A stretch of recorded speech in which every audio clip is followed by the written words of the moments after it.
Heart beat तेज़ हो रही है, ब्लड प्रेशर लो हो गया। सुबह से मैसेजेस आ रहे हैं बच्चों के और वो मुझे एक ही बात पूछ रहे हैं, सर हमारे एमसीक्यूज़ का क्या होगा? क्या एमसीक्यूज़ का पैटर्न तब्दील हो गया है? सर हमने सुना है कि इस तरीके से ज़्यादा बच्चे फेल होते हैं। सर हमने सुना है कि ये एमसीक्यूज़ इंसान चेक नहीं करते बल्कि कोई मशीन चेक करती है। इस तरह के बहुत सारे सवालात मुझे मुसलसल व्हाट्सएप नंबर पर रिसीव हो रहे हैं। इसका मतलब ये कि बच्चे बहुत कंफ्यूज हैं। ये तो आपको पता चल ही गया होगा कि कराची बोर्ड ने एमसीक्यूज़ लेने के तरीकेकार को थोड़ा सा बदल दिया है। एमसीक्यूज़ पूरे पेपर का 40% यानी 40% हिस्सा, जिसका सादा सा मतलब ये है कि अगर आप सिर्फ एमसीक्यूज़ की अच्छे से तैयारी कर लें और एमसीक्यूज़ को अटेम्प्ट कर लें तो आपका पेपर यहीं क्लियर हो जाएगा। बाकी सारे मार्क्स तो आपको बोनस में मिलेंगे। तो ये वीडियो आखिर तक देखो और ये वीडियो अगर मुनासिब लगे तो जंगल में आग की तरह फैला दो, ताकि कोई बच्चा आपके दोस्तों में या इसके अलावा भी एमसीक्यूज़ गलत सॉल्व ना करे। याद रहे कि इस दफ़ा ये एमसीक्यूज़ मशीन ने चेक करने हैं और मशीन नहीं देखती कि हाय बेचारे ने गलती से कर दिया होगा, पता नहीं किस मुसीबत में होगा। मशीन देखती है आपने ये ऑप्शन चूज़ किया,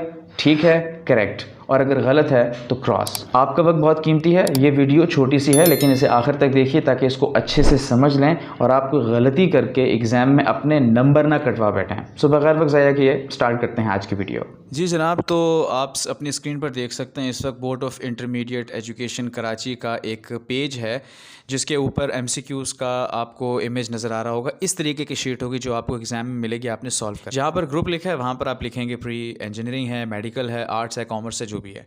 सब्जेक्ट के खाने में जो आपका जिस दिन पेपर होगा, उर्दू, इंग्लिश, इस्लामियात, जो भी पेपर है, पेपर के आगे लिखेंगे पार्ट 1 और अगर आप पार्ट 2 में हैं तो लिखेंगे पार्ट 2। जिस दिन डेट होगी 18, 20 जो भी तारीख़ है वो यहाँ तारीख़ लिखेंगे। सेंटर का नाम, जिस भी कॉलेज में आपका सेंटर पड़ा है उस दिन, वो आप सेंटर लिखेंगे। इसके अलावा एग्ज़ाम में एनुअल सप्ली है तो आप एनुअल पर टिक लगा दें, सप्ली है तो सप्ली 2022।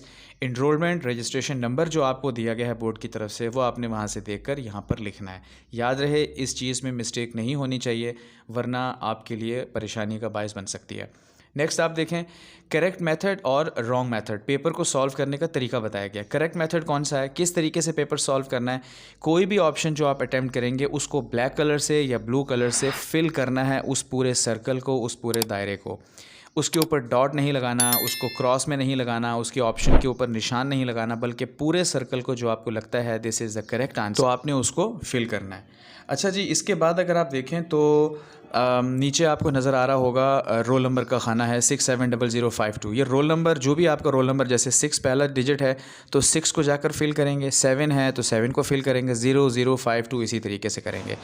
आगे आपका इसके बाद आपका एमसीक्यूज़ कोड आ जाएगा और एमसीक्यूज़ कोड के बाद आपका ट्रांसक्रिप्ट नंबर है। जो भी पेपर आपको जो शीट मिली है उसके ऊपर जो भी ट्रांसक्रिप्ट का नंबर है वो आप यहाँ पर लिखेंगे और उसको इसी तरीके से नीचे फिल कर देंगे। और इसके बाद नीचे देखेंगे आंसर किस तरीके से करना है। एमसीक्यूज़ के आंसर है, मसलन पहला एमसीक्यूज़ है पाकिस्तान, मिसाल के तौर पे कि सिंध का दारुल हुकूमत या कैपिटल सिटी कौन सा है, कराची है, लाहौर है, हैदराबाद है, सखर है। आपने कहा जी कराची है, ऑप्शन नंबर 1, तो आपने 1 को या ए को आपने इस तरीके से पूरे से फिल कर देना और इसी तरीके से आप बाकी सारे एमसीक्यूज़ फिल करेंगे।